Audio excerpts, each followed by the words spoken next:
Welcome to Broadway Radical. We're gonna ruin one of your childhood favorites. Beauty and the Beast. Not to be confused with Beauty and the Beat, or Booty and the Beast, if that's a thing. There have been a number of theories going around the internet and videos with good points, like, hey, wouldn't the Beast have been a child when the witch, a complete stranger, asked to let her in? And that's all fine and well, but also, I don't care, because there's something, like, way more disturbing about this Disney classic. Mainly, it's a textbook example of domestic abuse.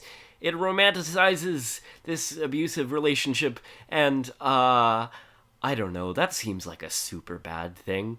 Now, dozens of women have shared stories of violent, unhealthy relationships perpetuated in part by the message of Beauty and the Beast, which is that basically, if you're a woman in a relationship with a man, no matter what he does to you, you have to stay because there's good in him, I guess?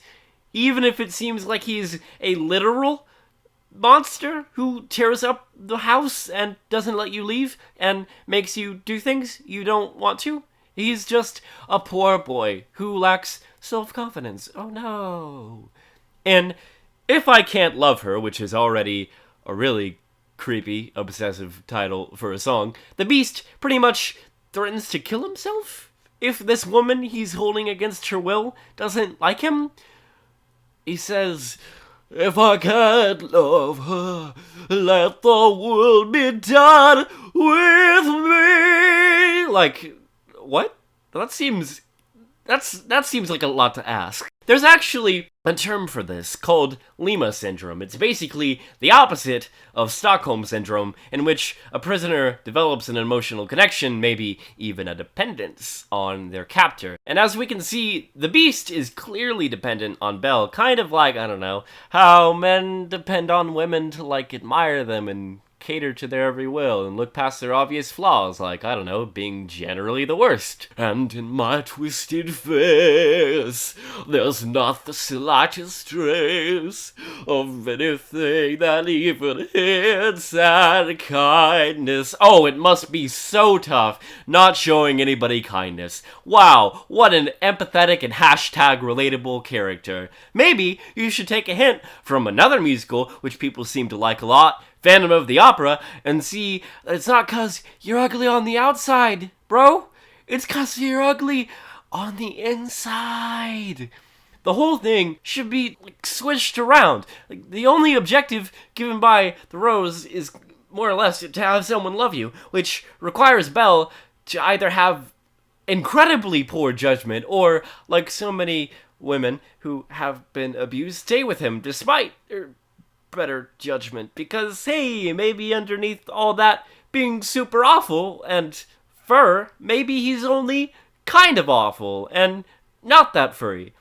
This whole freaking thing is backwards, and it has also perpetuated a normalization of domestic violence that's irreparably damaged the treatment and mindset of girls everywhere. Also, we're supposed to root against Gaston and the mob for wanting to kill the Beast, but objectively, they're in the right.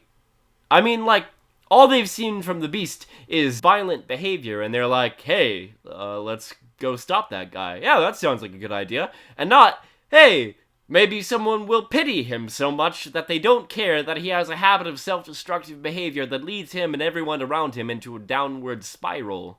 Yeah, that sounds like an equally okay idea. And you might be thinking, well, he's better than Gaston.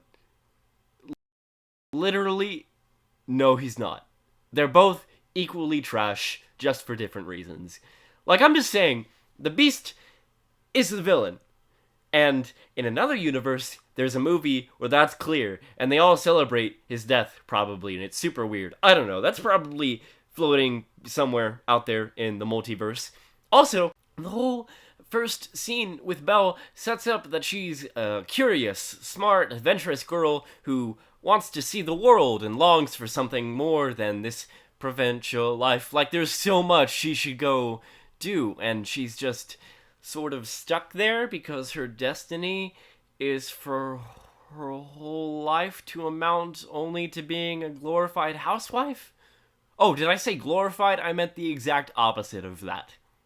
It sets Belle up as this great character and then makes it really clear how attractive she is, not just on the outside, but as a person. And then, nope, doesn't matter. All those traits that make her great are only good for being someone's wife. Like, they want to have it both ways. In the beginning, it's, no, she's worth more than just belonging to a man. And then it turns out, nah, never mind, she just needed to be forced to empathize with someone who's only using her to feel better about himself.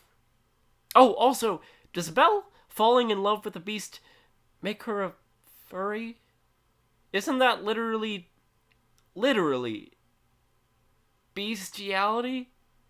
Actually, no, that's not a question I want to think about. Anyway, next time we'll talk about something that isn't really messed up and sad. Or maybe we won't. The only way you'll know is by smashing that subscribe button. And as always, I've been Christoph. You've been amazing. Thank you for watching.